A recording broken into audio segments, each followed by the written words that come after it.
Hello everyone, তোমরা সবাই কেমন আছো? আশা করছি সবাই ভালো আছো। তো আজকে আমি আবার চলে এসেছি আরেকটা বিটিএস শ্যুট নিয়ে। সেটা হচ্ছে গণেশ চতুর্থী রিলেটেড শ্যুট করব।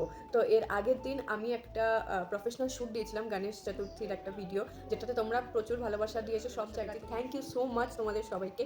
তো ওটা যেহেতু প্রফেশনাল শ্যুট ছিল, আর এটা তোমরা সবাই জানো প্রফেশনাল শ্যুট অলওয়েজ ভালো হয়, কারণ সব কিছু পরিপাটিভাবে করা থাকে। তো আজকে আমি বাড়িতে শ্যুট করব। এবার বাড়ির শ্যুট তার প্রফেশনালের মতো হয় না, তাও চেষ্টা করবো যতটা ভালোভাবে করা যায় আর কি, because shoot is fun guys, right? So তো তোমরা এইভাবে পাশে থাকো, আমাকে সাপোর্ট করো, ভালোবাসা দিও, আর অবশ্যই কমেন্টে জানিও যে কীরকম হয়েছে আমার লুকটা। তো চলো ঝটাপট রেডি হয়ে যায়। সো অ্যাজ ইউজুয়াল প্রথমে আমি আমার ব্যাকড্রপটা সেট করে নিচ্ছিলাম, সব কিছু লাইট ক্যামেরা সেট করে নিয়ে তারপরে সোফাটাকে অ্যাজ আ ব্যাকড্রপ ইউজ করছিলাম। তো আমি একা পারছিলাম না বলে আমি সৌমার লোককে ডাকলাম, ও এসে হেল্প করলো। দেন আমি ট্রানজিশনের ফার্স্ট শ্যুটটা করে নিয়েছিলাম। দেন ছিল মেন হেডেক, এই শাড়ি পরা। আধা ঘন্টা ধরে ভিডিও দেখার পর যখন পারছিলাম না, তখন সৌমার লোককে ডাকলাম, তো ও এসে একটু হেল্প করে দিল। তো ফাইনালি শাড়িটা পরতে পারলাম। দেন মেকআপ করে নিলাম। অ্যান্ড মেকআপের মাঝে আমি যখন শ্যুট করছিলাম তখন সৌমাল্য একটু আগ কেটে দিয়েছিল, আমি একটু খাচ্ছিলাম বিকজ খিদে পেয়েছিল।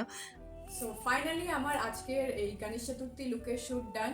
তো তোমরা অবশ্যই আমাকে কমেন্টে জানিও আমাকে কেমন লাগছে। আমি অবশ্যই রিলস আর ফটো পোস্ট করব, আর তোমাদের ভালোবাসা তো অবশ্যই কাম্য আমার কাছে। দেখা হচ্ছে আবার পরের ভিডিওয়ে। Tata, bye bye.